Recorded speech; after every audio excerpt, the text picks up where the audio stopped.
It's Nick here for IntuBoxing. I'm delighted to be joined by promoter Kalle Sauerland for the very first time. First of all, how are you, Kalle?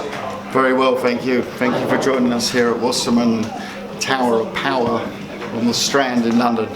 It's no problem at all. Obviously, a final press conference today for a great card on Friday night, headlined by Linus Adofio, Denzel Bentley. Talk us through that fight. Everyone's saying genuine 50-50. It's going to be a great fight. I think on this occasion everyone's right.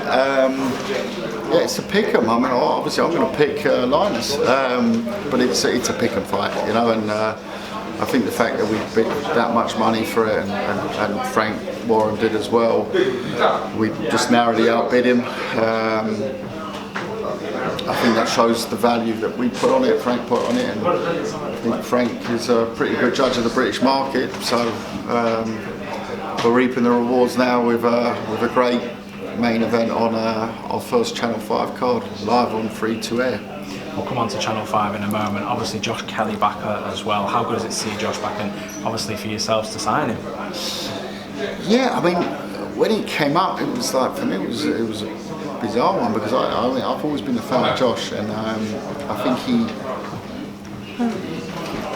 took a loss early in his career, and then you've got to watch how an athlete in any sport handles that loss, whether it makes the most of it and, you know, moves forward on the positive path, or whether it disintegrates him. And you can see Josh, I mean, let's watch the fight on Friday and we'll judge, but I've got a good feeling.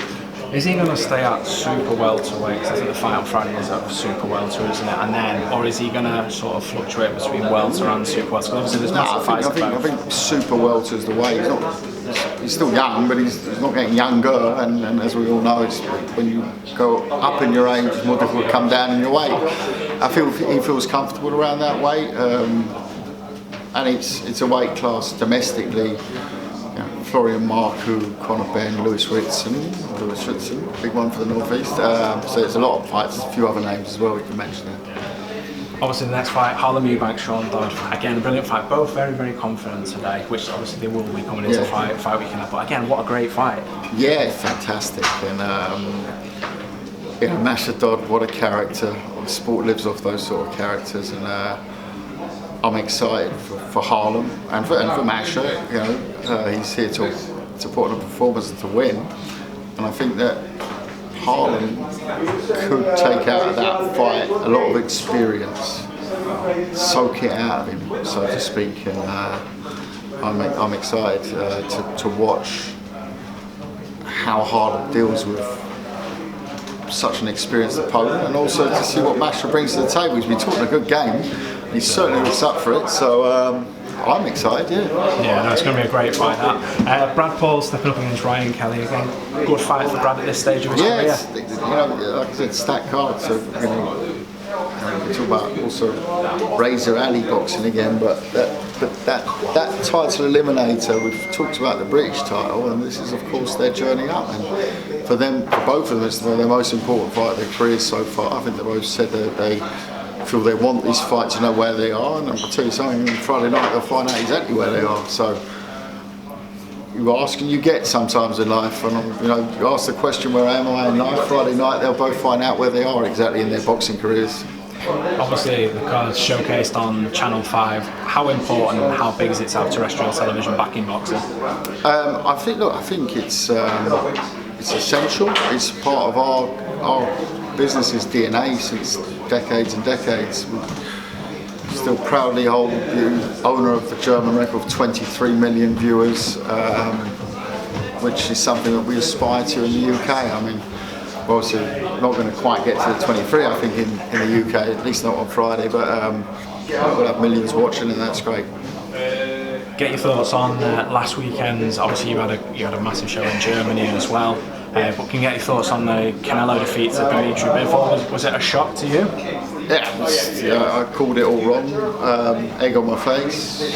But suddenly there's an opportunity there, obviously, with Eubank in that weight class, and we're looking at the belt situation. And the big question is, does he really take the Bivol rematch now, or does he stick with the Golovkin fight, which was signed before the fight? So sort of play a bit of a waiting game there, but we wait and we move at the same time on other options as well. So we can't put all our eggs in one basket, but of course we'd be super interested. You mentioned Gennady Golovkin there. I think Chris Eubank Jr tweeted that he might need a new dance partner now, obviously, if the rematch does happen later on this year. Any progress on that? Any talks been going on between yourselves and Golovkin's team?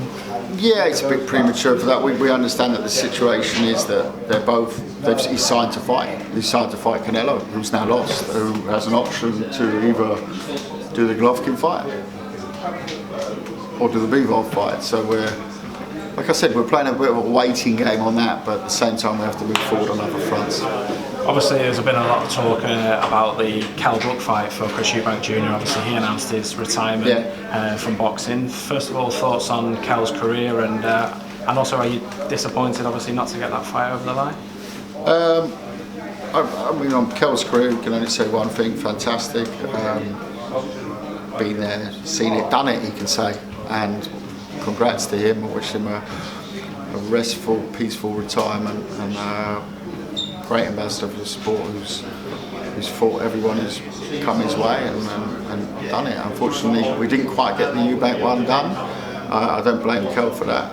I never spoke to Kell in the negotiation. Did everything by a boxer, and we spent too long, I think, working out weight problems, which was maybe something that I've never done a negotiation that way round before, weight before money. But I'm not going to cry over spilt milk.